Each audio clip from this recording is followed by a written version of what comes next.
Buenas tardes. Soy Juan Rafael Peiró, coordinador de la Asociación Cultural Hipatia, una asociación sin ánimo de lucro en la que realizamos muchas actividades, cursos, talleres, conferencias, clases de todo índole para un crecimiento personal. Hoy empezamos un curso que durará hasta el mes de febrero, en la que se componen de 2 jueves, los 2 últimos jueves de cada mes, hasta final de febrero, sobre el tema de ciencia para comprender. Y aquí, pues, el Ayuntamiento de Gandía nos ha ofrecido gentilmente el utilizar los locales del Centro Asociativo Joan Climent y su representante, el señor Noel González, que es el regidor. Les paso unos momentos. Bueno, bona vesprada a tots i a totes. Simplement dir-vos que benvinguts al Centre Joan Climent.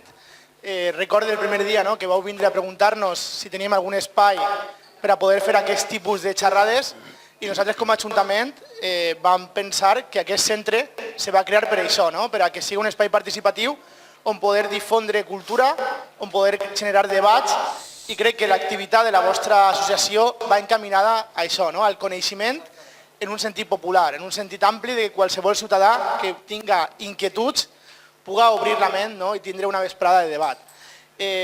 Eixa és la idea que té en aquest cas l'Ajuntament en aquest centre. Per tant, no teniu que donar-nos les gràcies per estar ací. Este centre és per a tots i vosaltres, com una part més de Gandia que sou, teniu tots els drets d'estar ací. A mi m'hauria agradat quedar-me perquè és un tema que m'interessa molt. Tinc plenari municipal avui, però crec que en una altra jornada sí que estarem vosaltres i dir-vos que molta sort en el curs. Donar-les gràcies també en aquest cas al ponent, que crec que serà unes magnífiques jornades, i com a Ajuntament, per a qualsevol cosa que necessiteu, ens tindreu al costat. Esperem que les instal·lacions puguen millorar, estem a poc a poc en els pocs diners que tenim fent-ho, però esteu a casa vostra i res, que bon vent i que vagi tot molt bé. Gràcies. Moltes gràcies. Hasta luego. Bueno, pues os presente al profesor Eloi Millet, que es el que va a donar el curso este.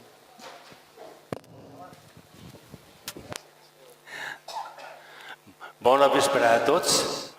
Ens sentiu bé?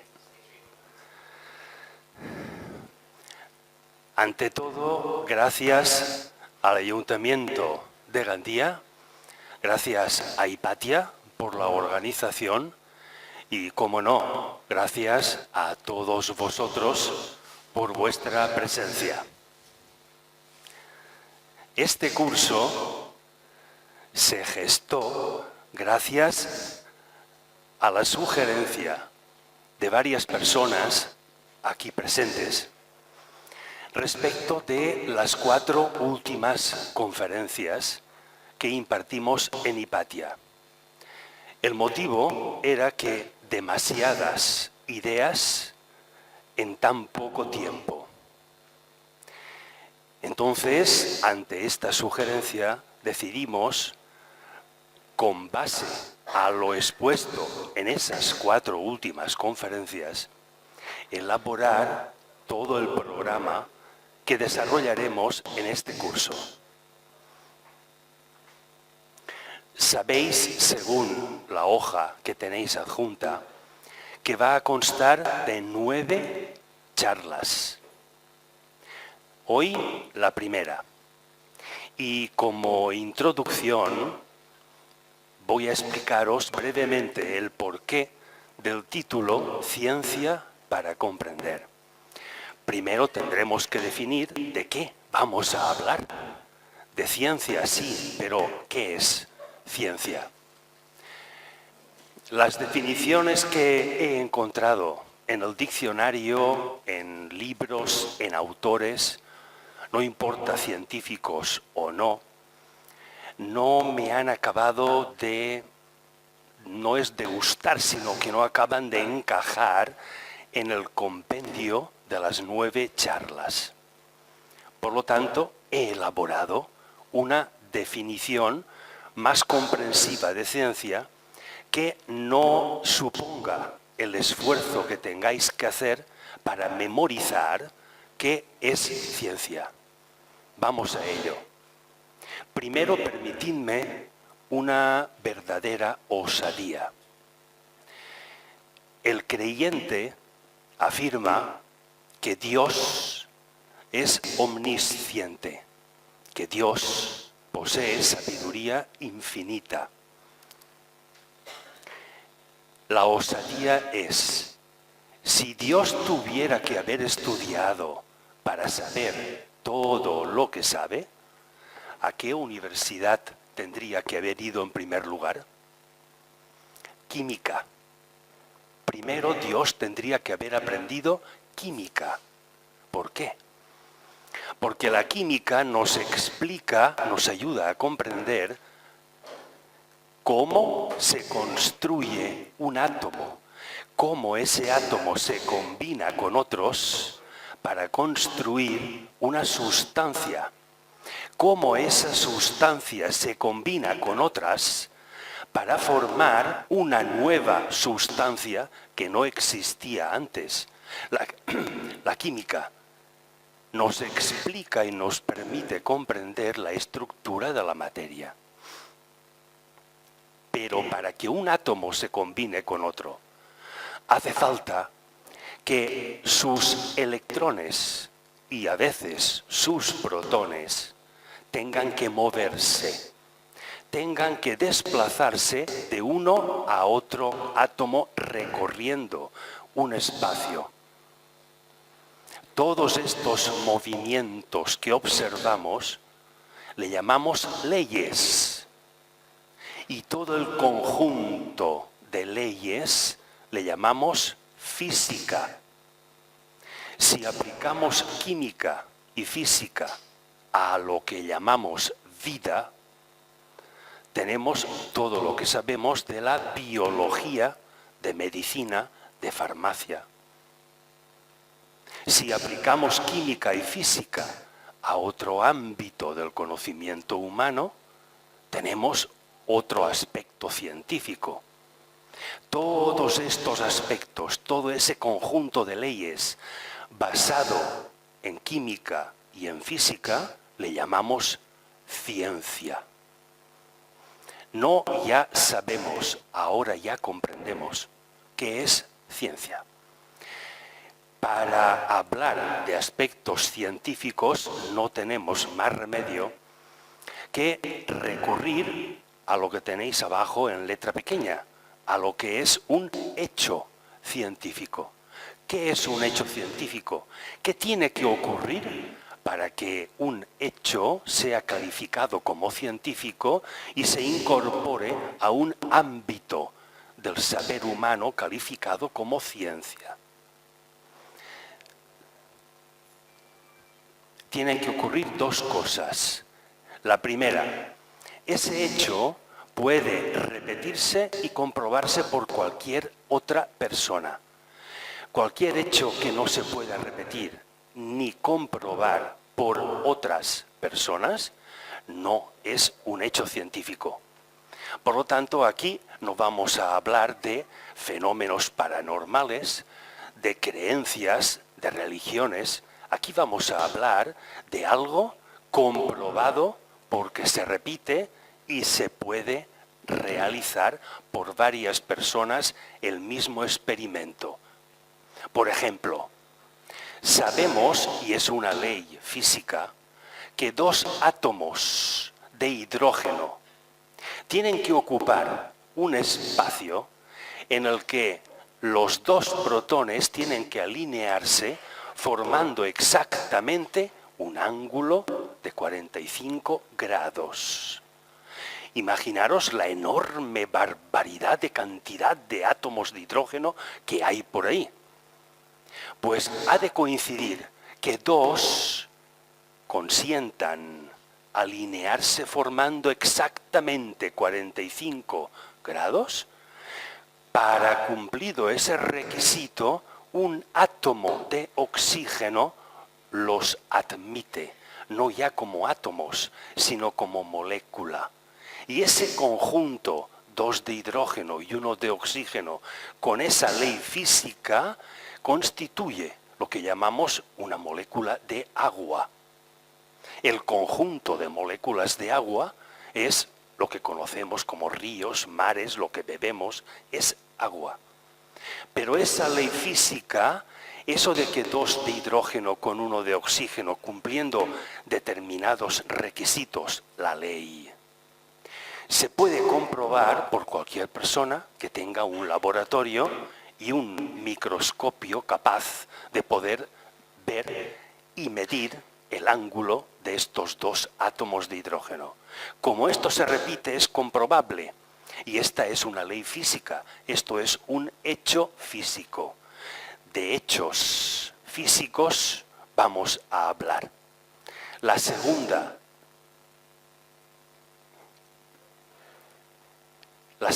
característica de todo hecho científico es que no es falsable.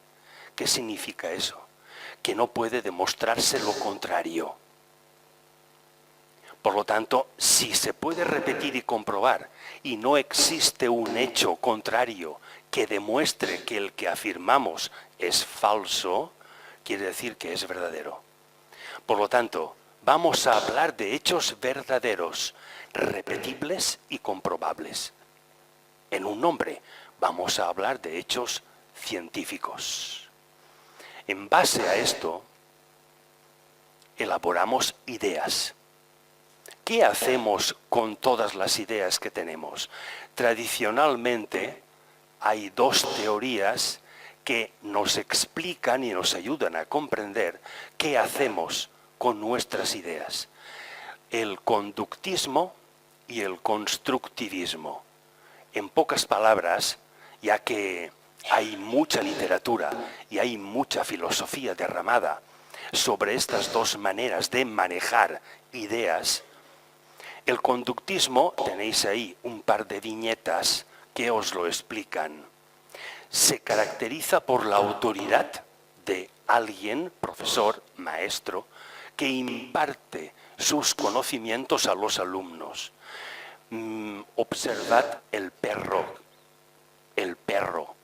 amenazante que hay debajo. Es la expresión de la letra con sangre entra.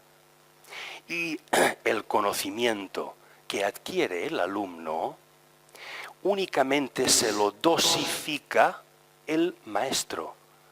El alumno no puede pedir más conocimiento. Está todo estandarizado y tipificado.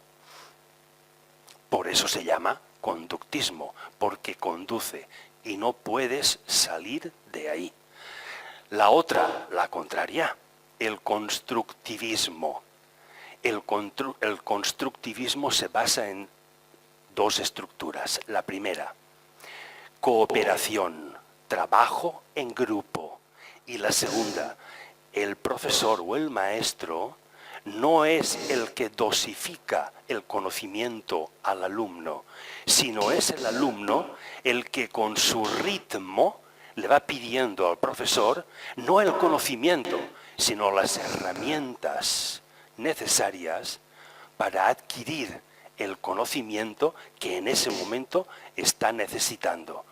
Por lo tanto, en la teoría constructivista, las ideas fluyen del propio alumno y el profesor le da los medios para que las haga realidad. En la conductista es el profesor el que dosifica y ordena al alumno, por lo tanto limita. Tenéis ahí un gráfico clásico entre ambas teorías. Al maestro, contenido y alumno, el alumno no puede acceder al contenido que no le proporcione su maestro. Y la característica tristemente célebre de los aspectos conductistas es que menosprecian a la mente, porque un alumno aventajado que está pidiendo más y más y más conocimiento porque tiene más capacidad, el propio profesor lo limita, menosprecia el libre albedrío.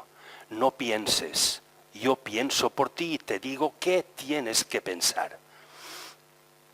En ese menosprecio de la mente hay un adoctrinamiento y prevalece la carencia de investigación.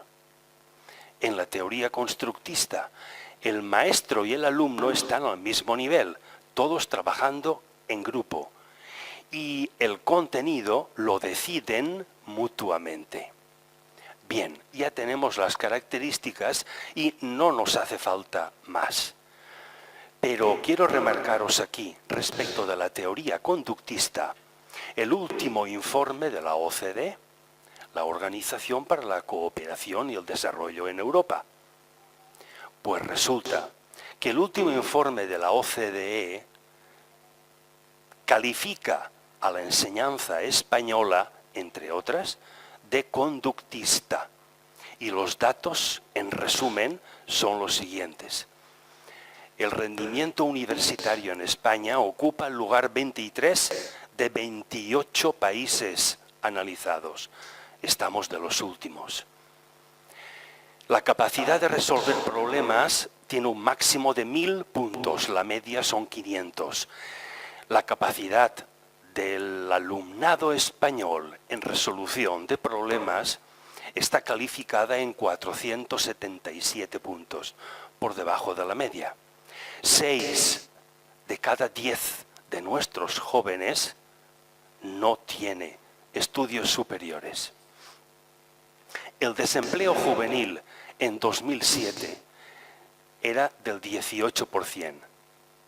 En 2015 se triplicó, 52%. Como veis, una barbaridad. 2 de cada 5 personas que estudian abandonan sus estudios sin haberlos terminado.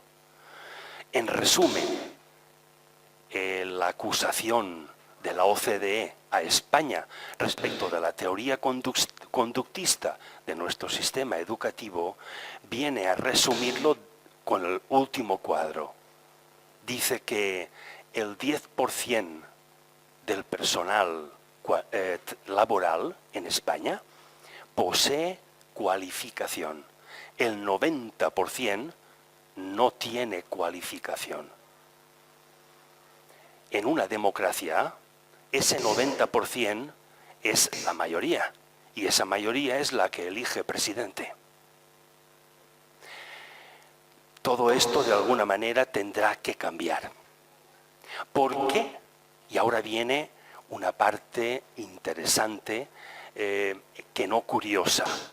¿Por qué la psicología y el ámbito educativo se están interesando por el hidrógeno respecto de cómo cambiar psicológicamente a una persona?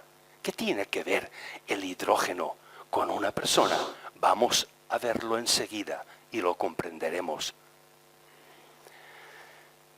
De cada 200 átomos que componen nuestro cuerpo físico, 126 son hidrógeno. La mayor parte de nuestros átomos son de hidrógeno. Por lo tanto, si cambian todos, es muy probable que nosotros como individuos, como seres humanos, hayamos cambiado. La pregunta es, ¿quién tiene que cambiar primero, el átomo o nosotros? También lo iremos viendo. De esos 251 somos oxígeno y solo 19 somos carbono. En total, 196. Pero como veis, debido a esa abrumadora mayoría de átomos de hidrógeno que tiene nuestro cuerpo físico, resulta que hay muchas más posibilidades de cambio, estudiando cómo cambia el átomo de hidrógeno que no otro tipo. Y cómo el cambio de mentalidad y de actitud en una persona puede afectar a la estructura física de esos 126 átomos de hidrógeno.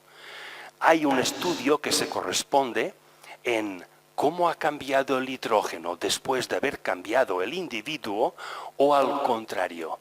Se estudian ambos aspectos.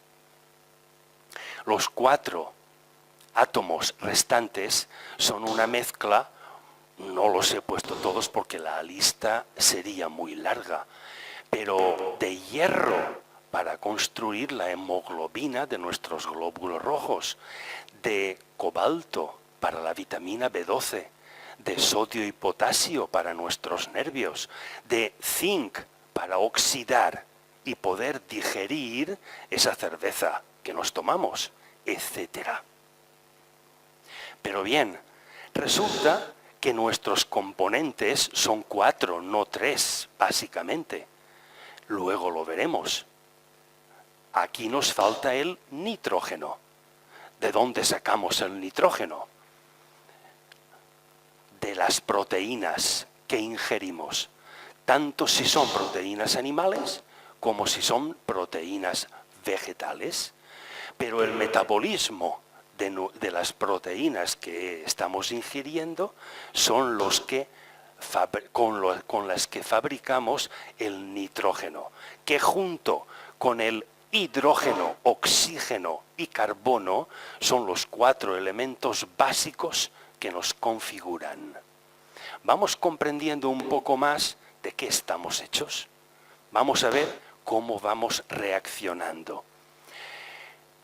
Hablamos de un cambio y que tiene que ver con el átomo de hidrógeno. Vamos a descubrirlo. Vamos a descubrir qué sabemos del átomo de hidrógeno para aplicarlo al cambio de un ser humano. Ahí tenéis el átomo de hidrógeno. Es un protón que está rodeado por un electrón. Es el más pequeño de los átomos de la naturaleza que conocemos. ¿Cómo cambia este pequeño átomo de hidrógeno?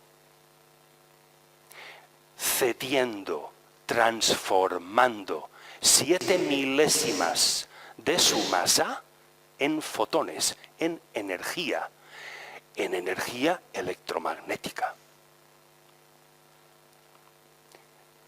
La mayor parte de la masa de un átomo está en el protón, está situada ahí.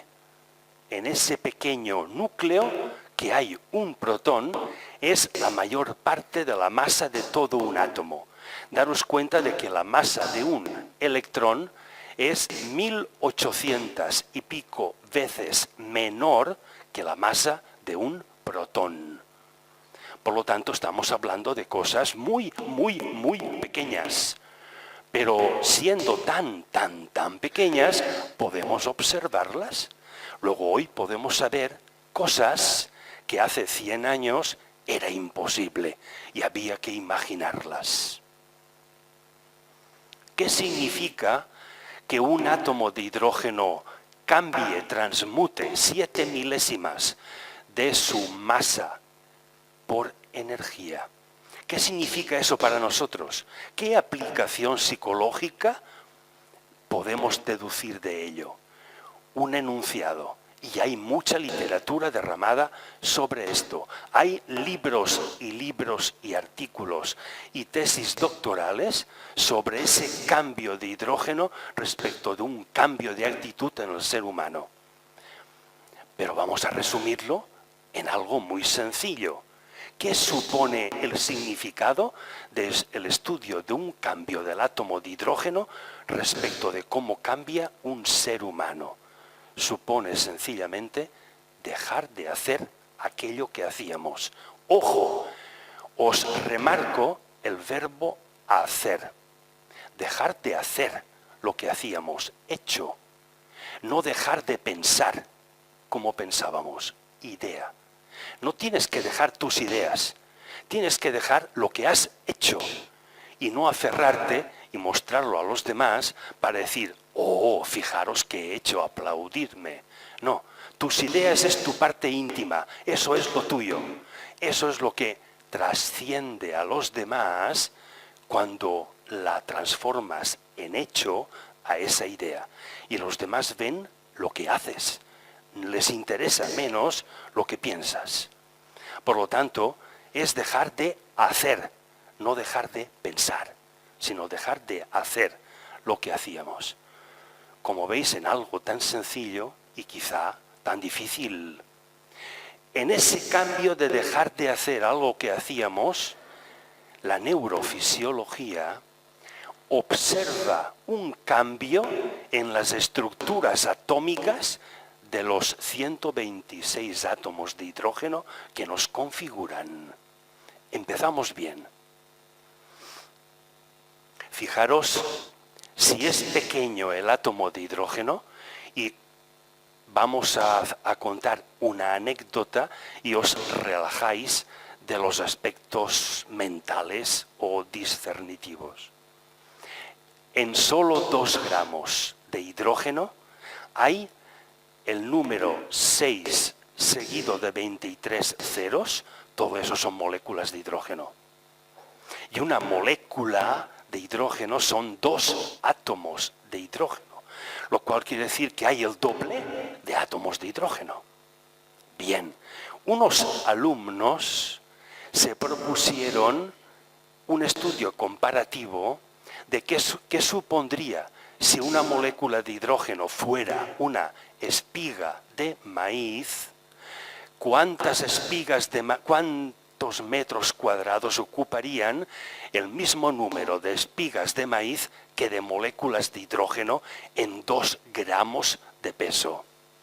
Lo calcularon y resulta que ocuparía toda una superficie equivalente a Estados Unidos, pero a una altura de 15 kilómetros.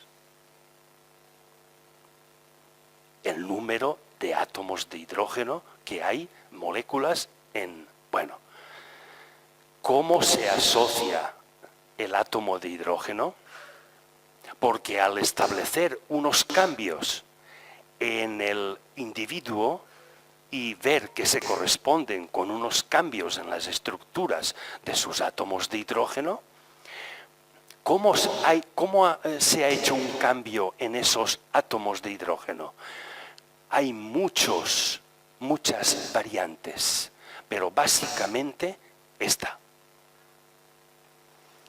Tenéis en la parte superior 2 átomos de hidrógeno, que dadas las circunstancias se fusionan y los 2 protones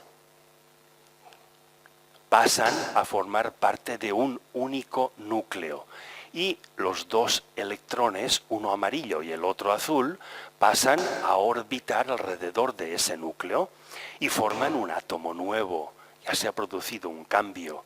Ese nuevo átomo se llama helio. El helio es un gas como el hidrógeno, pero son gases distintos. 2 átomos de helio, y continúa el cambio, 2 átomos de helio se fusionan con las características y circunstancias adecuadas, y eso nos lo describe perfectamente la química. Por eso Dios tendría que haber estudiado primero química.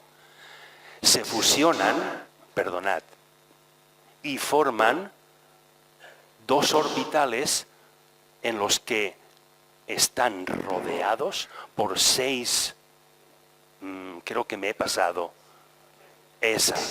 2 orbitales en los que hay 4 electrones y 4 protones en el núcleo. Eso es otro elemento químico, el berilio. Y por fin se continúa el cambio fusionándose un átomo de berilio en otro de helio y forma el átomo de carbono. El átomo de carbono forma parte no solo de nuestras neuronas, sino de todos nuestros tejidos. Luego forma parte de la vida. Luego veremos más sobre este átomo de carbono.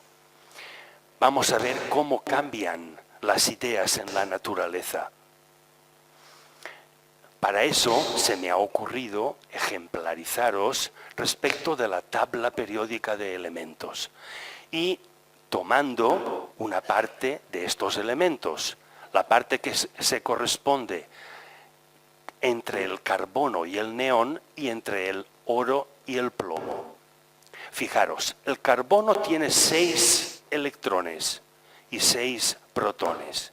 Con uno más, un protón y un electrón más, ya no es carbono, ya es nitrógeno. Con otro más, qué poquito para cambiar tanto, ¿eh? Ya no es nitrógeno, es oxígeno. Con otro más es flúor, con otro es neón. Con solo un electrón y un protón cambiamos de elemento químico. ¿Os dais cuenta con qué poquito podemos cambiar tanto si dejamos de hacer lo que hacíamos? Otro ejemplo significativo, el oro. El oro tiene 79 protones en el núcleo y 79 electrones orbitando. Con uno más ya no es oro, ya es mercurio. Pero con uno más el mercurio pasa a ser talio y con uno más pasa a ser plomo. En fin, para que veáis qué distintos elementos químicos, con qué poquito de importancia y qué cambio tan grande que produce. Esto, que es un cambio tan drástico en la naturaleza, lo mismo nos ocurre a nosotros cuando dejamos de hacer algo. Simplemente por eso se producen no pequeños, muy grandes cambios en un individuo. Vamos, ya que estamos contemplando cómo cambian los elementos en la naturaleza, cómo han cambiado nuestras ideas. En un tiempo se creía todo lo que se pensaba que era verdad. Retrocedamos, por ejemplo, hasta el siglo IV antes de Cristo, hace 2400 y pico años. Vamos a un personaje histórico y mítico, Platón. Seguramente Platón leyó y tuvo acceso y se formaría en enseñanzas de tipo oriental, de tipo budista, hinduista, vedanta, y toda la ideología, todo el idealismo oriental lo transformó en filosofía en Grecia.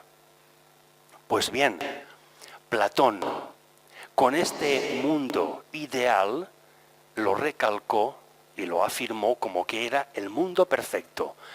Toda perfección está en el mundo de las ideas y la realidad es imperfecta. Y el tránsito desde lo imperfecto, que es lo real, hacia la perfección, tiene un vehículo. Ese vehículo le llamamos alma. Falta por dilucidar si el alma es una invención humana para explicar algo que no sabemos o es en realidad algo que pertenece a cada ser y es real o no es real. Hay datos a favor y en contra, pero los datos tienen una diferencia y es que lo que se intenta rebatir, la realidad del alma, pertenece a hechos científicos y lo que se intenta rebatir como que el alma es real y afirmarlo, pertenece a creencias, algo indemostrable, en lo que cada cual puede creer. Pero no es lo mismo creer que comprender, y aquí intentamos comprender. Contemporáneo a Platón, Aristóteles, creía que nuestro sistema solar estaba formado por 55 esferas y esa idea era real, era realidad, se tenía como verdad en aquella época. Luego se ha podido comprobar que esa idea no era real, pero tenemos que basarnos en la creencia de alguna manera para que la imaginación desarrolle y estructure aquello que desconocemos. Y una parte de esa imaginación que conseguimos hacer realidad es lo que podemos transformar en hecho científico. Y vuelvo a repetiros, aquí hablamos de hechos científicos. En el siglo II damos un pequeño salto. Ptolomeo afirmó que nuestro sistema solar era geocéntrico, es decir, los planetas, incluido el Sol, considerado como planeta orbitan alrededor de la Tierra. Y ese sistema geocéntrico era este. Como veis, el Sol situado en cuarto lugar como planeta y la Tierra en el centro, como que la Tierra fuera el centro del universo. Durante siglos esto permaneció como verdad y las religiones, especialmente el catolicismo, lo adoptó como verdad. Y ay de aquel que se atreviera a afirmar lo contrario. Agustín de Hipona, en el siglo IV ya de nuestra era, y posteriormente en el siglo XIII Tomás de Aquino, estructuraron como padres de la doctrina católica, estructuraron toda la enseñanza, todo el dogmatismo católico alrededor del geocentrismo de Ptolomeo. Llega el siglo XVII y nos viene Kepler. Demuestra y afirma de alguna manera que no es la Tierra la que está en el centro, sino el Sol. Y que el sistema ya no es geocéntrico, sino heliocéntrico. Por lo tanto, os retrocedo todas aquellas teorías, filosofías, creencias que afirmaban que el Sol, como cuarto planeta, entre comillas, está justo en medio entre los 7, porque Urano y Neptuno no se conocían. Fijaros que Urano y Neptuno se conocen en los siglos XVIII y XIX. Hasta entonces no se pudo saber de la existencia de Urano y Neptuno. Pues bien, el Sol, que ocupaba el cuarto lugar, era precisamente el que separaba los aspectos superiores, representados por la Luna, Mercurio y Venus, respecto de los inferiores, representados por Marte, Júpiter y Saturno. Todo esto ha venido a estructurar una creencia, que no hecho científico, en que la parte superior del ser humano viene representada por la Luna, Mercurio y Venus, y que la parte material o inferior viene representada por Marte, Júpiter y Saturno. Y yo superior, yo inferior. Alma reside en el Sol, en el cuarto, en el medio. Es el que comunica lo superior con lo inferior. Pero estos son creencias, alguien puede creer en eso o no. Todo el mundo tiene derecho a creer. Pero fijaros que lejos de repudiar cualquier creencia, lejos de eso, muy al contrario, afirmamos que la creencia, como tiene su base en la imaginación, es absolutamente necesaria para que el científico imagine. No puede tener ideas si no las imagina y luego las realiza en su laboratorio. Pues la creencia y la ciencia no son dos caminos ni contrarios, ni opuestos, ni separados, sino dos orillas del mismo camino. Y ese camino tiene un punto central. El punto central es el que constituye el objeto de este curso, la comprensión como cualidad humana, sin abandonar la creencia como orilla, ni la ciencia como otra orilla. ¿Vais enmarcando en qué lugar pretendemos situarnos? Otro pequeño salto al siglo XVIII con nuestro querido Isaac Newton. Mirad qué joven y guapo lo tenéis aquí. Bien, a pesar de todo lo que nos informó, imaginó y calculó Isaac Newton, y hoy todavía nos estamos sirviendo de sus cálculos y de sus leyes física, a pesar de eso, no pudo evitar incurrir en algún que otro error. Pero es que no tenía la tecnología que hoy sí que tenemos para poder ver que lo que estaba afirmando era un error.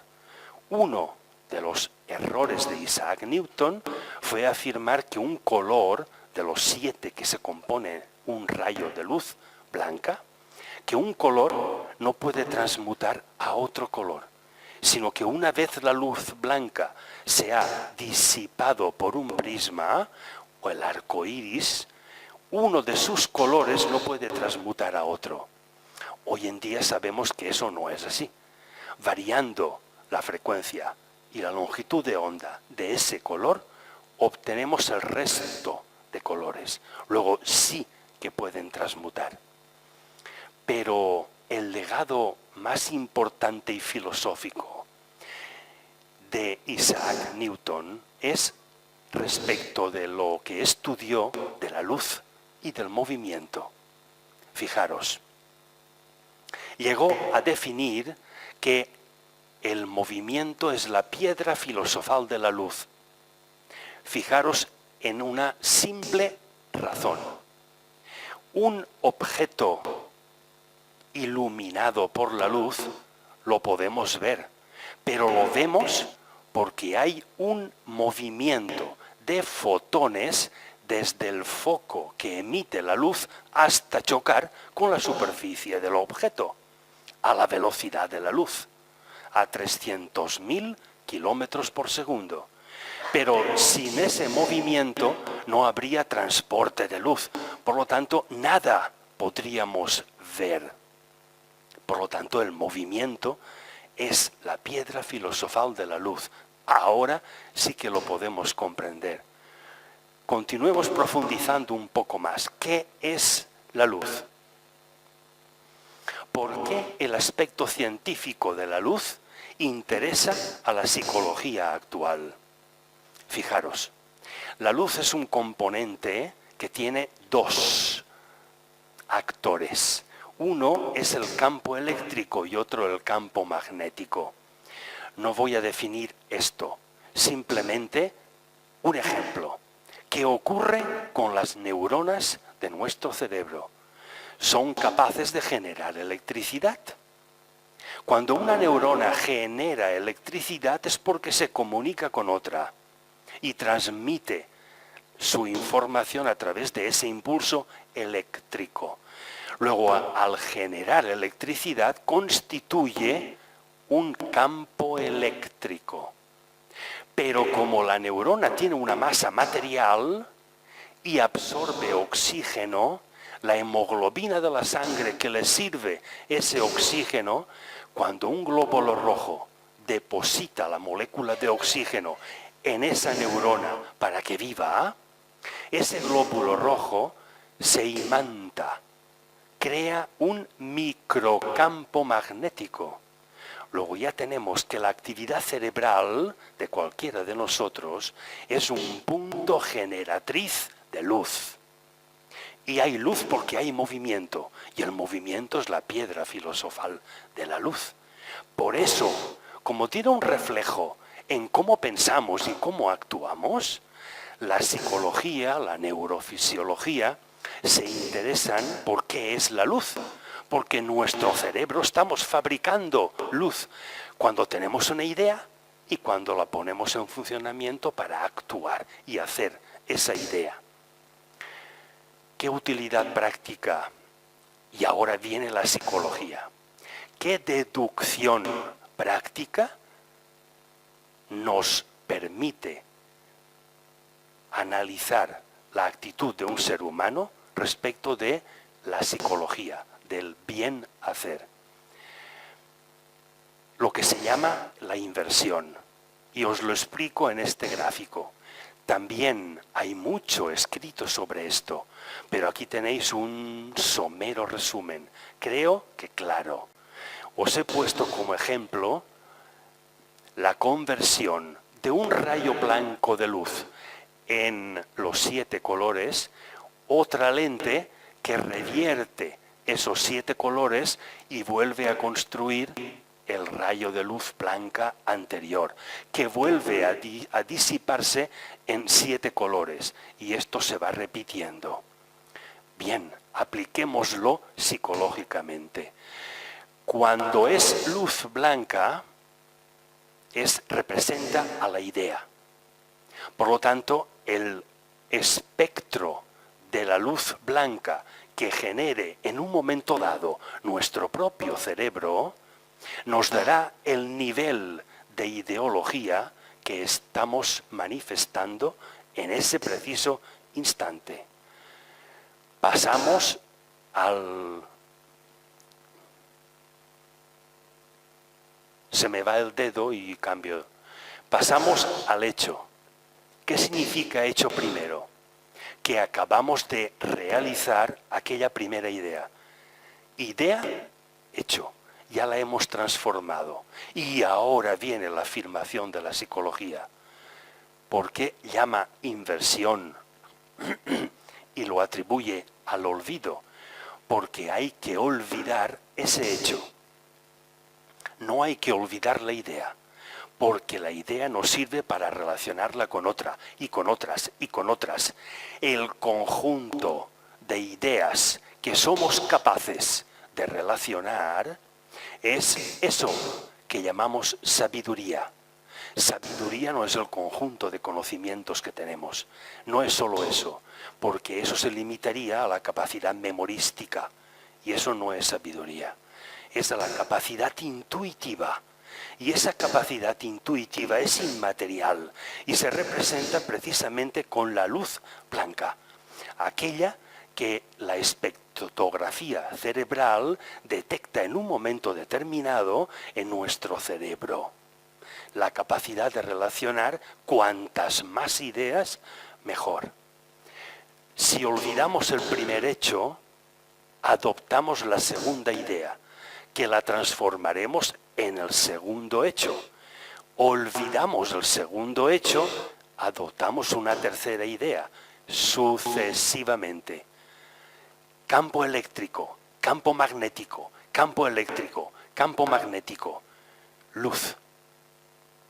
Como veis, no solamente hay luz en el aspecto físico o espectral de nuestro propio cerebro, sino en la manera psicológica de cómo actuamos, respecto exactamente de la capacidad de transformar a una idea en algo real.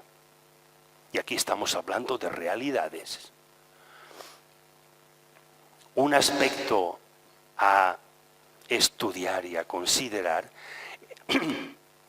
es esa cualidad humana, humildad, que se atribuye a la luz. ¿Qué tiene que ver la humildad humana con la luz? Mucho. Daros cuenta del hecho. El hecho real es que dos rayos de luz, al interferirse, nunca se distorsionan uno al otro. Uno permite que el otro continúe libremente la dirección con la intensidad con la que antes de la intersección tenía. No interviene en nada. Un rayo de luz deja en absoluta libertad al otro. La pregunta es, ¿hacemos lo mismo los seres humanos cuando nos relacionamos? ¿Tratamos de influir en el otro de manera de que lo que nosotros creemos lo adopte? Ya estamos cambiando la luz de ese ser. Ya no estamos actuando de acuerdo a cómo humildemente nos muestra que actúa la luz. Y somos seres generadores de luz. Y esto es un hecho. Continuemos. La ciencia está descubriendo un nuevo campo en el que forzosamente han de aparecer nuevas ideas que están por venir. Por ejemplo, de esas nuevas ideas se afirma que el 60% como mínimo de los empleos que nuestros hijos, los jóvenes alumnos, tanto de la teoría conductista como de la constructivista, tendrán dentro de pocos años, el 60% de los empleos que en un futuro habrá, en un futuro próximo, hoy todavía no existen. Hay que incorporar y se incorporarán nuevas ideas. Hay un tapón que obstruye el fluir de estas nuevas ideas. El tapón es la falta de inversión, la ausencia de olvido. Cuando hemos hecho algo, no somos capaces de olvidarlo para gestar una idea nueva, sino que pretendemos aferrarnos a ello. Y eso obstaculiza el vigor y la frescura de una idea nueva. Vamos a ver qué son eso de los neutrinos. Fijaros, también hay mucho escrito sobre esto, pero resumámoslo. Nuestro universo se compone en un 73% de lo que la ciencia llama energía oscura. Y esa energía oscura está formada por los neutrinos. Continuemos. El 23% es materia oscura y está formada por otros corpúsculos neutralinos. Y el 4% es la materia que conocemos, incluidos gases y líquidos. 4%. Todo nuestro conocimiento, toda nuestra ciencia, se limita a ese 4%.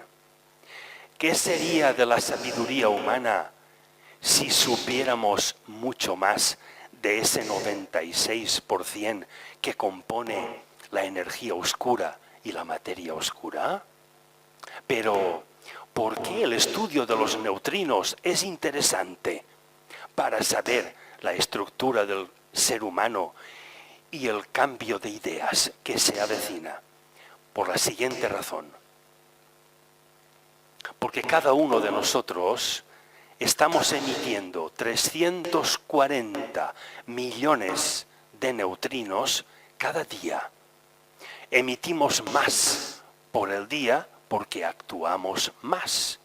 Y emitimos muchos menos por la noche porque estamos durmiendo. Otra vez, movimiento, luz.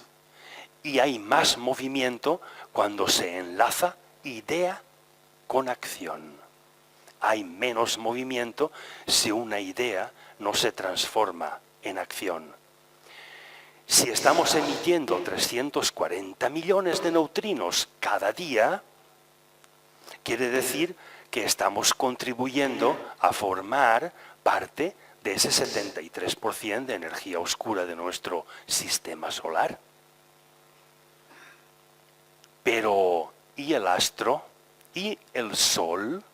El Sol está emitiendo 60.000 millones de neutrinos por segundo en cada centímetro cuadrado de la superficie de la Tierra. Lo cual quiere decir que si calculáis los centímetros cuadrados que ocupa nuestro cuerpo, imaginaros los miles, cientos de miles de millones de billones de trillones de neutrinos que están impactando en cada segundo en nuestro propio cuerpo. No nos damos cuenta, ¿verdad? Pues nos atraviesan. Pero esa energía solar, veremos que es una de la parte energética que cuando decidimos transformar a una idea en hecho, parte de esa radiación solar la absorberemos como fotones para cambiar esas 7 milésimas de un átomo de hidrógeno, perdiendo su masa y adoptando esos fotones para producir un cambio. ¿Veis que hay una correlación en todo esto? Y que hay una relación directa y tiene algo que ver. El estudio y el descubrimiento, que hay descubrimientos respecto de los neutrinos, necesaria y forzosamente tiene que hacer cambios en las ideas de la humanidad. No podremos continuar con las mismas ideas. Nos ocurrirá, y no tardará mucho, como a esas ideas de Aristóteles que decía que nuestro universo tiene 55 esferas, o a esas ideas de Ptolomeo que decía que el Sol es un planeta más alrededor de la Tierra. Las ideas que tenemos hoy en día y son de actualidad en el descubrimiento de los neutrinos y cómo afecta a la acción derivada de la ideología de la humanidad, cómo producen cambios. Y todo se origina en la química. Si sabemos cómo cambia el átomo de hidrógeno porque ha cambiado el ser humano, podemos vivir mejor porque sabemos remediar cuando no se produce uno de los dos cambios. Cuando ha cambiado el ser humano pero no el hidrógeno, o al contrario, ¿qué ocurre? Y ocurre básicamente cuando tenemos una idea y somos incapaces de transformarla en acción. Básicamente se reduce a eso. Por lo tanto, el destino de una idea es transformarse en hecho o perecer. A lo largo del tiempo mantenemos una idea, pero como no la hemos transformado en hecho, esa idea morirá con nosotros, o a lo sumo, alguien la adoptará. Pero con el tiempo, si no se transforma en hecho, la idea acabará por perecer y perderse. Toda la energía y toda la vitalidad que hemos usado en vida defendiendo una idea, si no es transformable en hecho, perecerá con nosotros. En el tiempo perecerá, no hay duda. Ya se habla del cambio del Homo sapiens al Homo intelligens. Precisamente, el Homo sapiens es el que se diferenció del Neandertal porque tenía ideas. Y el Neandertal tenía costumbres. No es lo mismo. El Homo intelligens es la diferencia entre el sapiens en que estamos desarrollando la capacidad de transformar a una idea en hecho. Y eso va a repercutir en el número y la calidad de nuestras ideas. ¿Por qué? Porque la humanidad acabará dejando de pensar en aquellas ideas imposibles de hacer la realidad. Porque comprenderemos que estaremos perdiendo absolutamente el tiempo. Entonces, quiero finalizar con una afirmación respecto del mundo de las ideas de Albert Einstein.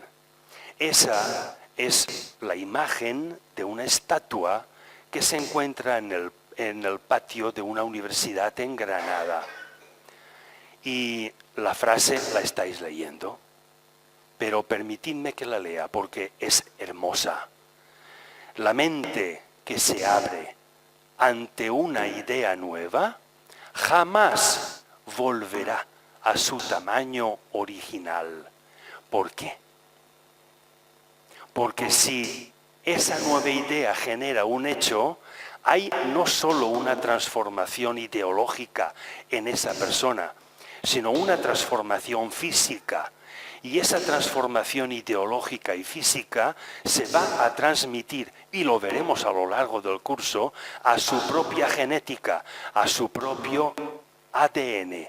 Y ese ADN modificado va a ser transmitido a otros seres, bien por herencia genética o por otros medios, que también lo iremos viendo. No pretendo alargarme más, pretendía como máximo 1 hora de exposición. Creo que más o menos he cumplido con mi objetivo, pero cualquiera de las ideas que os hayan podido sugerir una pregunta o una sugerencia, estoy aquí para intentar ampliar o responder si sé lo que me estáis preguntando. Y tan solo me queda agradeceros fehacientemente vuestra asistencia y vuestra atención. Muchas gracias.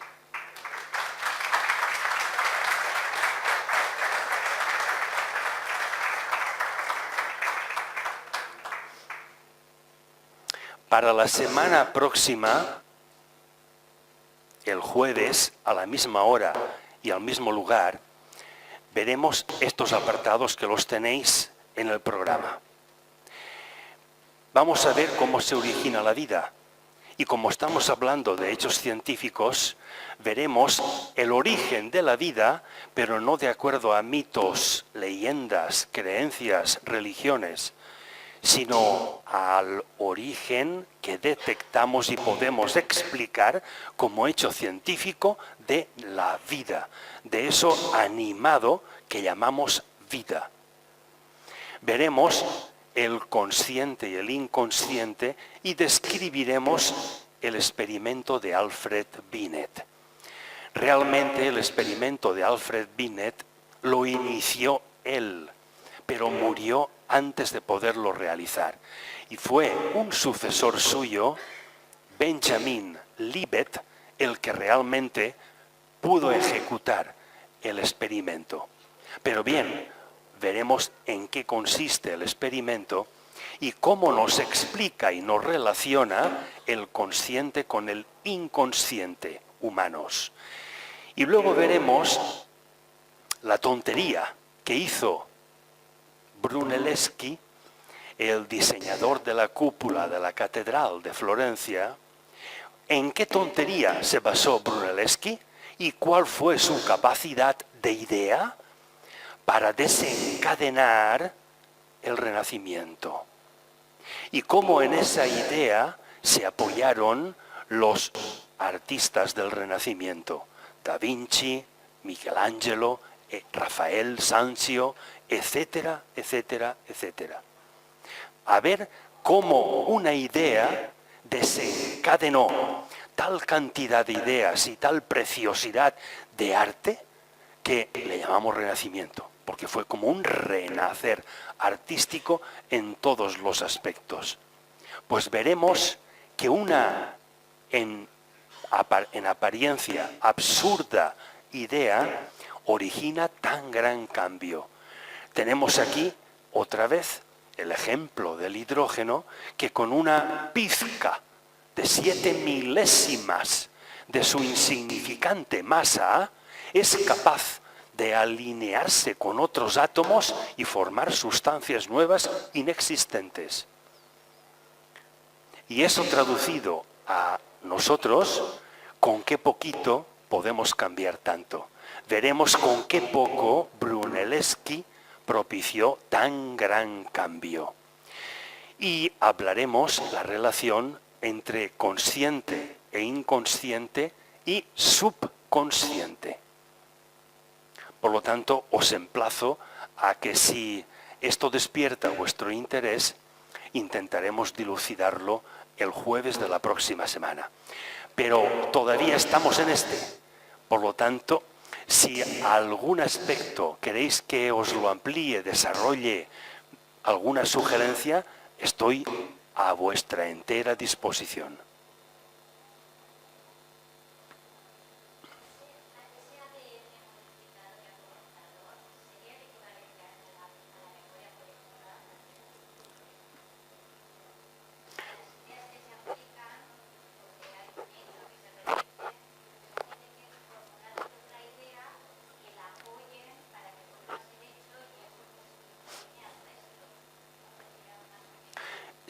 Sí que podría estar relacionado.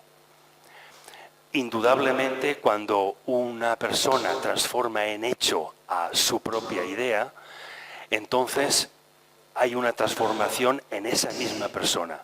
El simple cambio de idea es un cambio de pensar. Luego hay un cambio ideológico. Y esa idea, al transformarla en hecho y haber olvidado los hechos anteriores, quiere decir que ese hecho es novedoso. Necesita hacer cosas nuevas para realizar esa idea nueva. Por lo tanto, ese cambio, a través del hecho, da ejemplo a los demás. Y a través de la idea la incorpora a su propio ADN. El ADN no son más que cadenas de proteínas. La proteína no es más que cadenas de aminoácidos. Y un aminoácido no es más que cadenas de carbono. Luego, si cambia la idea, retrocedo. Es porque hay un cambio en mi estructura de carbono, en los átomos de carbono. No es que tenga más o menos, sino que se asocian de manera diferente. El estudio de la asociación de los átomos de carbono de una proteína que forma parte del ADN de un ser humano determina el nivel de cambio que a lo largo de su vida ha estado atribuyéndose, se le puede atribuir.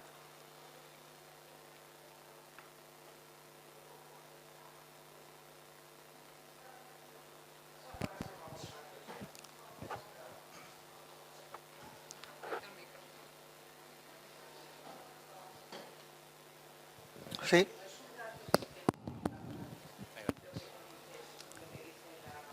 La OCDE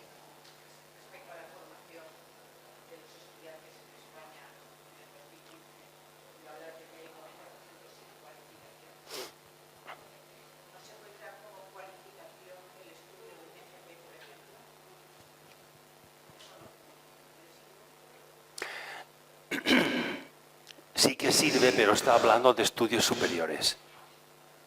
Porque estamos hablando de ideas. La OCDE persigue el cambio de los sistemas educativos desde la teoría conductista a la constructivista.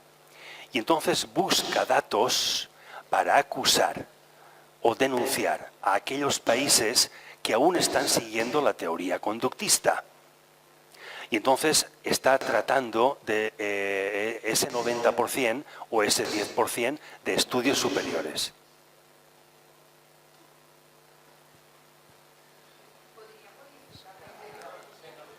Sí, Perdona, quería decir, esa frase famosa de si crees, creas, está basado bastante en todo lo que se está hablando aquí, porque el futuro hasta incluso lo podríamos crear, siendo así. Sí, si quieres, creas. Si crees, creas. Pero hay un requisito. ¿Tienes la capacidad para crear? Sí que tienes la capacidad para creer. La creencia es un derecho. Pero ese derecho realmente lo transformas en realidad o lo dejas ahí en imaginación. Puedo imaginar lo que quiera. Puedo imaginar lo imposible, lo irrealizable. Eso de si crees, creas, tiene una acción directa que se corresponde con tu propia creencia y está limitado a tu propia capacidad de poder realizar aquello que crees. Una persona impedida físicamente para realizar un acto que se requieran las dos manos y carezca de una de ellas, no puede hacer lo mismo que otra que posee las dos manos. Por lo tanto, pero sí que tiene derecho a creer que lo puede hacer o a creer que lo hace, pero la realidad es otra. Luego eso de si crees, creas, muy bonito, pero hay un trasfondo. No te engañes en soltar y dar rienda suelta a tu imaginación creyendo que se va a realizar. Si tú eres capaz de hacerlo, se hará. Si no eres capaz de hacerlo, por mucho que invoques, no está demostrado, no es un hecho científico que se realice. Daros cuenta de un detalle.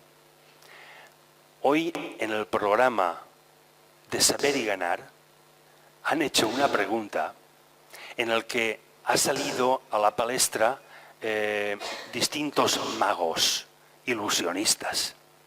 Uno de esos magos ha creado una fundación en la que premia con $1 millón a aquella persona que sea capaz de demostrar un hecho paranormal. Nadie ha cobrado ese $1.000.000. Nadie ha podido demostrar aquello en lo que cree o en lo que imagina o en lo que transmite a los demás como verdad. Nadie, o porque no le interesa el $1.000.000 o por otro motivo. Pero la cuestión es que la fundación está y se ha comprometido desde hace años a pagar $1.000.000 a cualquier persona que demuestre aquello que afirma. Todavía nadie lo ha cobrado, todavía nadie ha podido demostrar nada.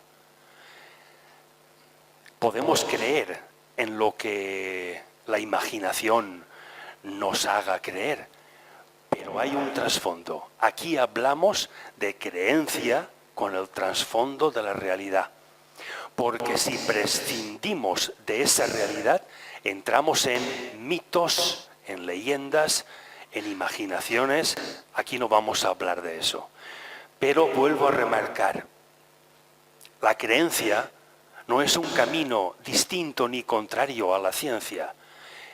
La creencia y la ciencia son las dos orillas del mismo camino.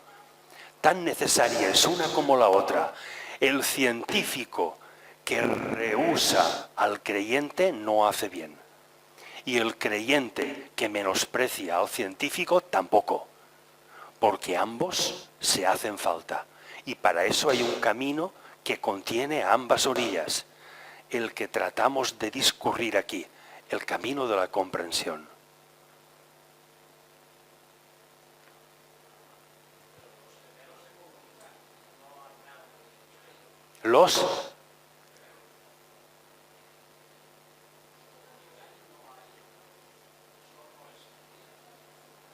Pero no solo los gemelos. Se ha demostrado el hecho de comunicación mental con otras personas que no son gemelos. Pero ven, parece ser que esa comunicación o transmisión no esté considerada como un hecho paranormal. Parece que la psicología admite perfectamente y estudia ese hecho como un hecho real, no como paranormal. ¿Se podría modificar la inteligencia? La inteligencia. Naturalmente. La inteligencia no es más que el instrumento que te sirve a ti para seleccionar ideas. Y en esa selección se produce una relación. La inteligencia de esa relación deduce qué hecho hacer. Si la inteligencia la remitimos a los conocimientos, no hay ideas, sino hechos. Lo cual quiere decir que estamos omitiendo una parte que pertenece al hecho como efecto. Omitimos su causa, omitimos la idea. Eso será inteligencia, pero no al completo. Es una parte de la inteligencia. Porque la inteligencia se completa con esas dos orillas, con la idea y con la acción que la hace realidad. Y la inteligencia es la manera de elegir tanto la idea como la acción. En la capacidad de elección demuestra la capacidad intelectual de una persona, no la cantidad de conocimientos que posee. La inteligencia es la capacidad de relación. Por eso en la próxima hablaremos de la inteligencia, hablaremos del consciente y del inconsciente. Porque se demuestra a través de la psicología que la persona que se adhiere a los hechos tiene mayor grado de inconsciencia que la que se adhiere a las ideas transformables en hechos. Tiene mayor grado de consciencia. Pero bien, lo hablaremos el próximo jueves. Pero sí, tiene que ver con la inteligencia.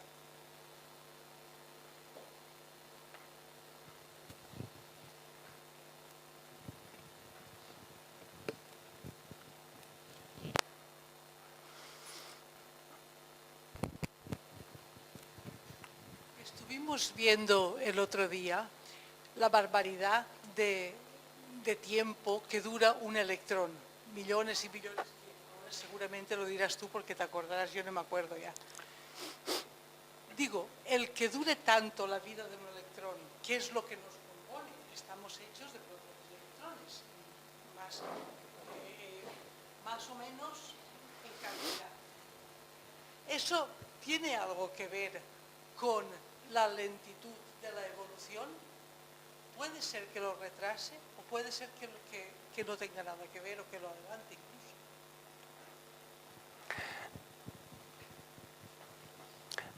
Cuando hablamos de una evolución lenta o rápida, lógicamente hemos de hablar del tiempo. Pero el tiempo es a su vez algo relativo. ¿Relativo a qué? Al espacio que ocupa. Cuando contemplamos un espacio, ese espacio tiene su propio tiempo. Si contemplamos un espacio diferente, hay un tiempo diferente.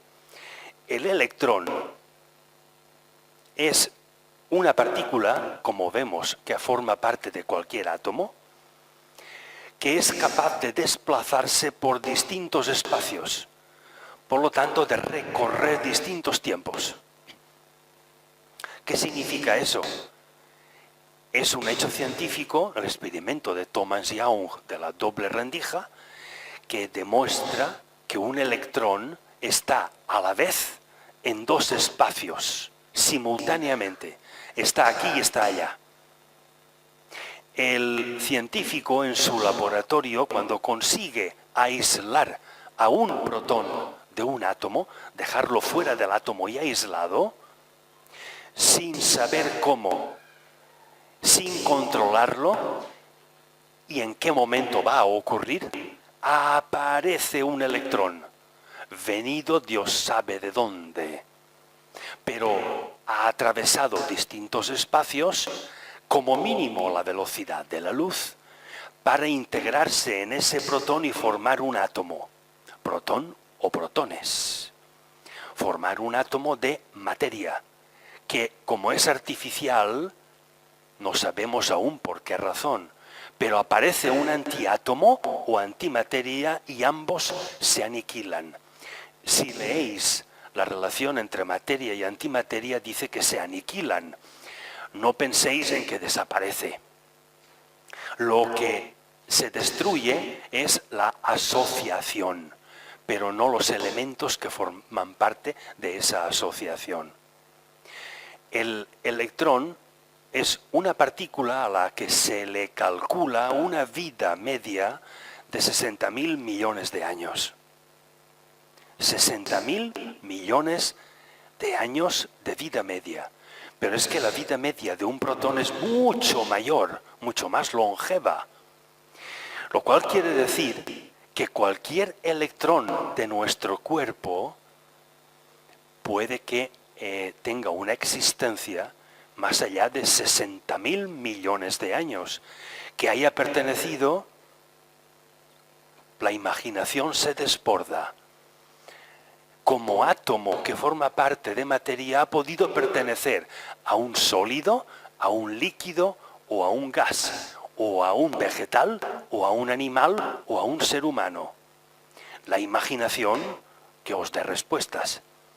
Pero la vida de ese electrón, que puede durar milisegundos, segundos, minutos u horas, en aparecer orbitando alrededor de ese protón que el científico acaba de aislar en su laboratorio, ese tiempo, si dura una hora, imaginaros los kilómetros que ha recorrido a 300.000 kilómetros por segundo para formar parte de ese protón y construir un átomo.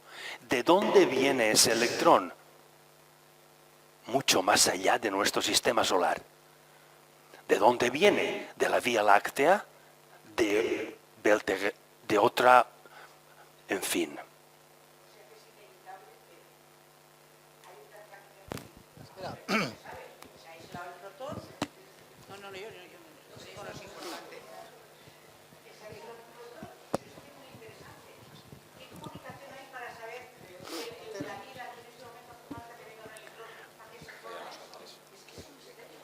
Pues hay científicos que, por curiosidad, aíslan un protón para que aparezca el electrón. Y hay momentos en que, como os digo, ha tardado milisegundos, es decir, milésimas de segundo, o varios segundos, varios minutos o varias horas. Si tengo ese protón aislado y me tarda 1 hora a 300.000 kilómetros por segundo, multiplicar por los segundos que tiene 1 hora y veréis los miles, cientos de millones de kilómetros que ha recorrido ese electrón. Ese electrón viene de fuera de nuestro sistema solar. ¿Cómo sabe un átomo de hidrógeno que tiene que ocupar un espacio con otro formando 45 grados exactamente para que un átomo de oxígeno diga venir que os asocio y formar una molécula de agua? Es una ley física. La ley física describe cómo ocurre eso. No podemos saber por qué ocurre. Un misterio que se resuelve, en parte, por la acción de los campos gravitatorios que hay a nivel cósmico. Esos campos gravitatorios producen tanto fuerzas atractivas como repulsivas. Y esas atracciones y repulsiones provocan movimientos. Pues ese movimiento es el adecuado para transportar de un lugar a otro ciertas partículas. En la próxima conferencia veremos cómo ese transporte de partículas inicia el origen de lo que llamamos vida. Y que el origen lo podemos explicar como hecho científico. Aparte de creer que, como habéis visto en la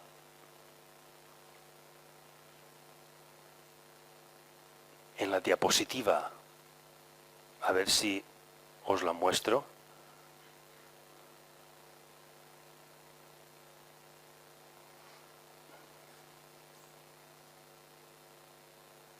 Aquí.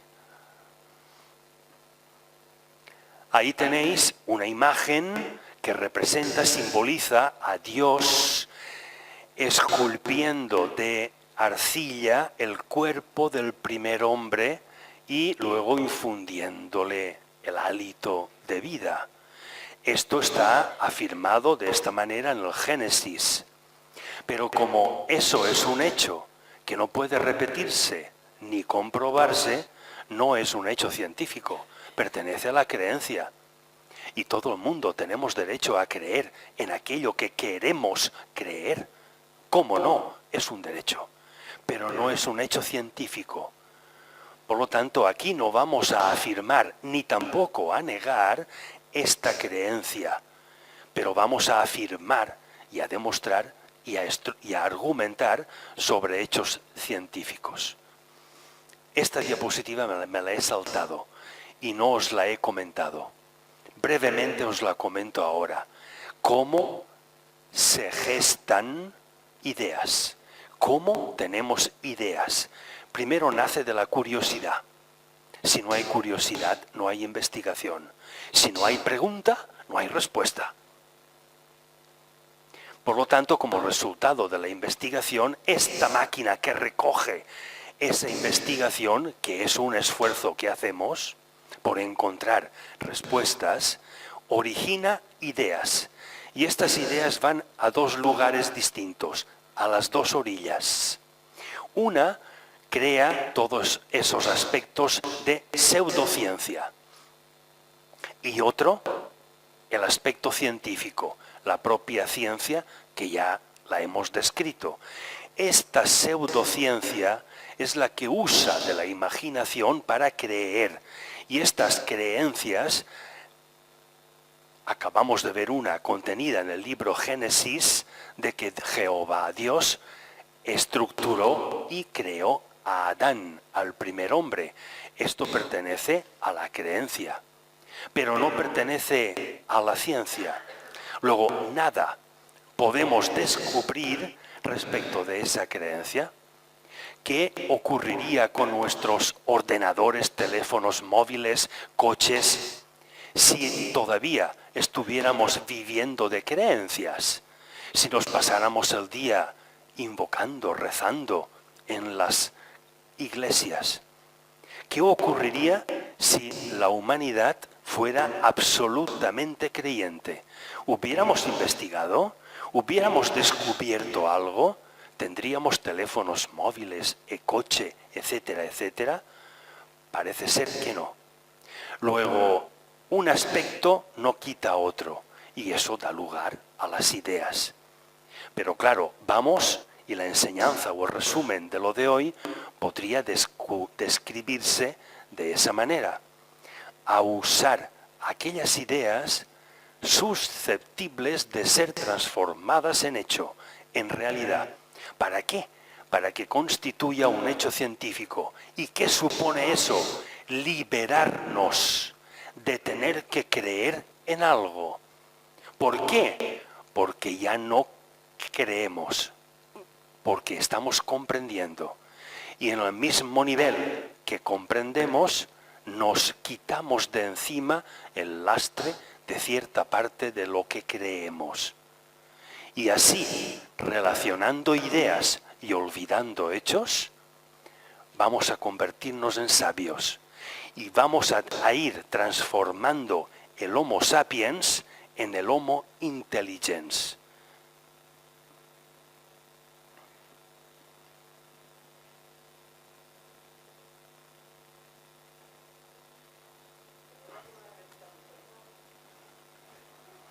La contestación será tonta.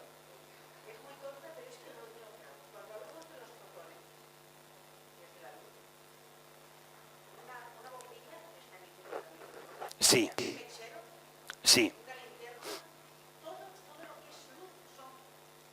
No. Fotón es una denominación que se la debemos a Albert Einstein. Y fue muy criticado cuando dijo que la luz está formada por partículas. Y estas partículas se llaman fotones. Fue muy criticado e intelectualmente vapuleado. Pero al final se admitió y se vio que efectivamente la luz son fotones. ¿Pero qué clase de luz? La luz física. La luz que podemos ver. La luz que dentro de la franja de lo que llamamos luz, que es toda energía electromagnética, es una franja tremendamente estrecha. Y a esa le llamamos luz. Y esa es la que tiene forma de partículas o fotones, pero solo a esa franja. En cuanto contemplemos a otro tipo de luces, ya hablamos de otra cosa, algo que no nos permite ver. Y la espectrografía nos permite detectar a esa luz, a esa energía electromagnética, pero que ya no le llamamos fotones. Ya es otra cosa. Por lo tanto, cuando hablamos de fotones, hablamos de aquello que vemos, de la luz que emite cualquier foco, linterna o bombilla. Y tener en cuenta un dato, y es que la luz, cuando ilumina un objeto, ese objeto, la superficie de ese objeto refleja una parte de esa luz y otra la absorbe. La parte de luz que no absorbe y es reflejada es la que nos permite ver el objeto. Cuando vemos una planta de color verde, resulta que el color verde es el que no absorbe la planta y lo refleja. Y por eso vemos a la planta de color verde. La pregunta es, ¿esa planta realmente es verde? Yo la veo verde, pero ¿realmente es verde? ¿Y si la viera con otra luz, de manera de que absorbiera y reflejara otra clase de frecuencia o de longitud de onda? Me cambiaría el color y diría que esa planta es de otro color. Por lo tanto, la comprensión empieza por hablar correctamente, no hablar bien, sino hablar con corrección, con honestidad, con veracidad. Y cuando decimos que algo es de ese color, seamos conscientes de lo que estamos viendo, porque comprendemos que la luz, una parte de ella es absorbida por ese objeto y otra es reflejada. Y si comprendemos que la parte reflejada nos hace ver el color que tiene ese objeto, pero no sabemos de qué color es, hablaremos de otra manera. Una pregunta. ¿Estabas refiriéndote antes a que, por ejemplo, los colores que no vemos del espectro, como los ultravioletas o los infrarrojos, que no vemos nosotros, los humanos, porque hay animales que sí los ven? Sí. ¿Esos no tienen fotones? ¿Es lo que estabas hablando? Por ejemplo, digo. Los fotones de esas frecuencias altas o bajas con alta longitud de onda, esos fotones no se expresan matemáticamente con las mismas ecuaciones que los fotones de esa luz física. Entonces, las ecuaciones que nos definen las luces que no podemos ver no utilizan los mismos fotones que las ecuaciones que definen la clase de luz que sí que podemos ver.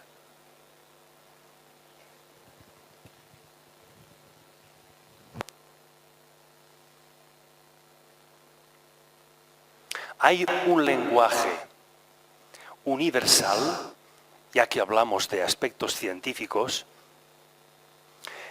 que se basa en símbolos y en números.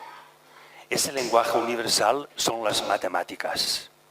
El matemático es más capaz que otra persona, científica también, de interpretar cualquier aspecto de otro ámbito científico, porque sabe interpretar, habla ese lenguaje. Es como si hubiera un idioma universal.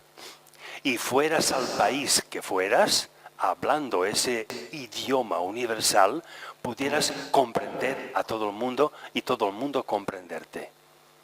El matemático puede interpretar todos los aspectos científicos.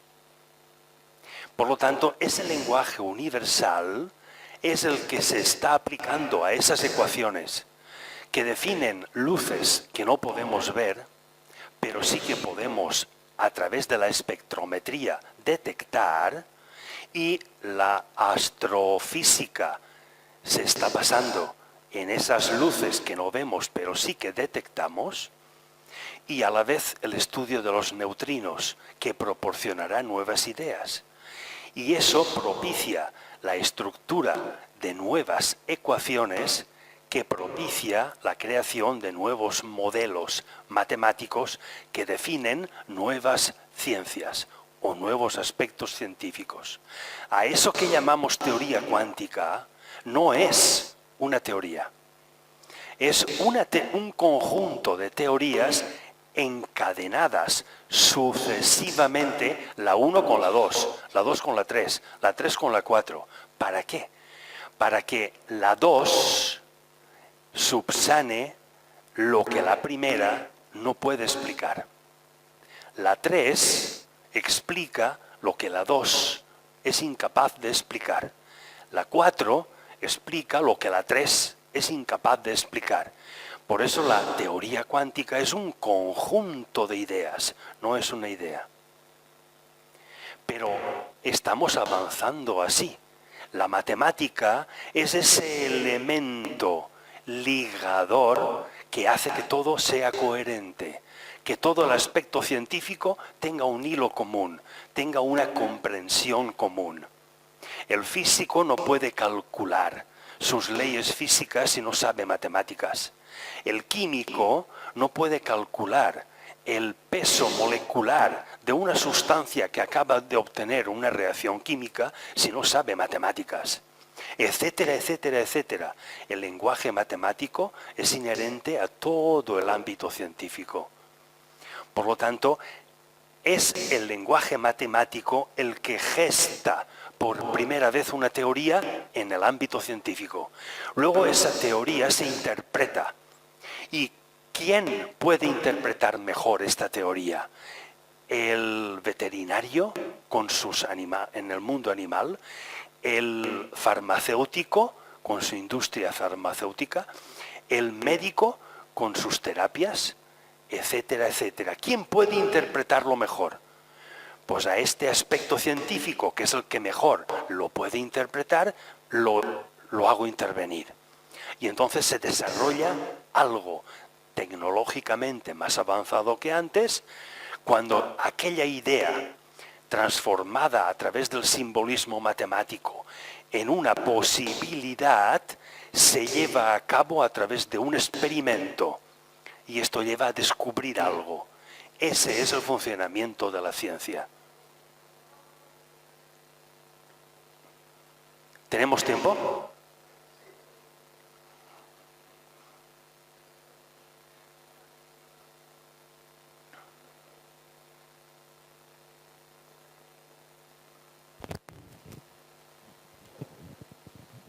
¿Todo el espectro de la luz se manifiesta con el electromagnetismo? ¿O hay luces que no se manifiestan con el electromagnetismo? ¿O es otra cosa? Las que se manifiestan con el electromagnetismo son los que tienen los fotones que nosotros pues, más o menos se pueden estudiar con la ciencia. Veamos. Toda luz es un fenómeno electromagnético. Cuando hablamos de electromagnetismo, hablamos de infinitas luces. Y esta luz que nos está iluminando y la que ilumina esa pantalla es un fenómeno electromagnético. Por lo tanto, cuando hablamos de luz, hablamos de una infinitesimal parte de la energía electromagnética. Cuando hablamos de el cerebro, de tal y como funciona, habéis visto que es un movimiento entre dos campos, el eléctrico que genera una neurona y el magnético que genera la hemoglobina cuando deposita el oxígeno en esa neurona y el glóbulo rojo forma un microcampo magnético. La unión y el movimiento como un ADN de un campo eléctrico con otro magnético rodando en el espacio genera luz. Pero esa luz generada no la vemos, porque yo no veo, ni vosotros veis, la luz que en este momento cada cerebro de nosotros está generando. Sin embargo, estamos emitiendo luces. Cuando hablamos de luz, hablamos de un fenómeno electromagnético, pero quizá circunscribimos ese aspecto de la luz a la luz visible. Seamos conscientes de que hay infinitas luces y todas pertenecen al mismo fenómeno. El fenómeno que consiste en el movimiento entre un campo eléctrico y otro campo magnético. Esta es la explicación de toda clase de luz.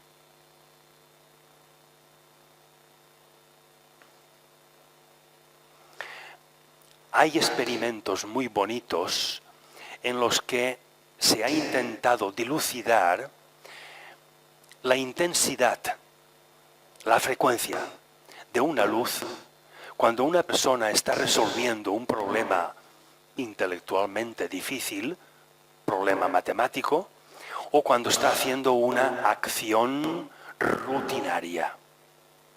Resulta que el consumo energético del cerebro es prácticamente el mismo cuando estamos haciendo una acción intelectualmente ardua u otra rutinaria. El consumo energético cerebral prácticamente no tiene diferencia. Pero la luz que emite el cerebro cuando hacemos una tarea ardua y difícil, que necesita nuestra atención y concentración, esa luz tiene características respecto de la frecuencia diferentes a otras luces de cuando hacemos algo rutinario, automático y más o menos mecánico. Lo cual quiere decir que la pregunta de ¿a qué es debida esta más alta frecuencia cuando estamos intelectualmente ocupados de cuando no? se debe exactamente al número de grupos de neuronas que estamos relacionando. Exactamente a eso. Porque la resonancia magnética funcional, que es una variante de la resonancia magnética, permite saber el número de neuronas y en qué zona cerebral se están activando en ese preciso instante en el que hay una u otra actividad. Y en la espectrografía cerebral determina que a mayor número de neuronas implicadas en el asunto, mayor número de ideas se están relacionando, no hechos, ideas. La idea que tenemos, cada idea tiene un soporte físico y es determinado número de neuronas de una manera similar a cómo almacena el disco duro de un ordenador los datos que le introducimos. Hay una parte de ese disco duro que queda ocupado por lo que le estamos introduciendo de información. Pues hay una parte de nuestro cerebro que está ocupado y es el soporte físico de todas aquellas ideas y todo aquello que sabemos.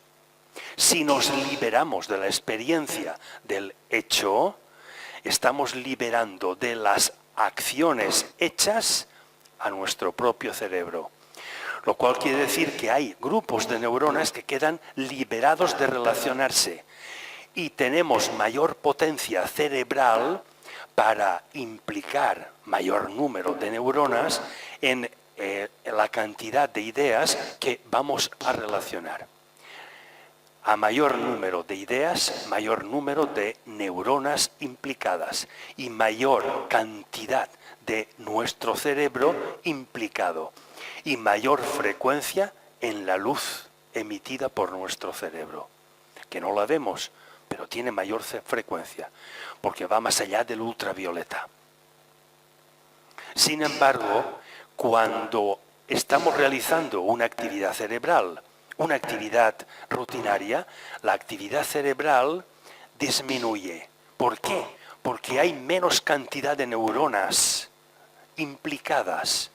Y entonces el impulso eléctrico, como hay menos neuronas y cada una emite un impulso, el número de impulsos disminuye. Lo cual quiere decir que en el esquema que hemos visto de qué es la luz, la intensidad de ese campo eléctrico va a disminuir. Si hay menos neuronas, necesitarán consumir menos oxígeno. Luego, menos cantidad de sangre afluirá a nuestro cerebro. Eso quiere decir que menos glóbulos rojos quedarán imantados y disminuirá también el campo magnético. Si campo eléctrico y magnético disminuyen, la intensidad general de la luz emitida es necesario que disminuya. Y en lugar de situarse hacia los límites de los ultravioletas, se está situando en los límites de los infrarrojos y va para infrarrojo, ondas radio, etcétera, etcétera. Por lo tanto, vemos que no se trata del consumo de azúcar por parte de nuestro cerebro, de glucosa.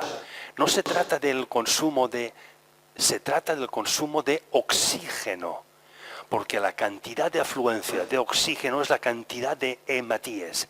Y esos son los que quedarán imantados y determinarán un campo magnético, que junto con el eléctrico de esa cantidad de neuronas, no os voy a repetir el rollo, pero ya podemos comprender qué hacemos con una actividad y con otra.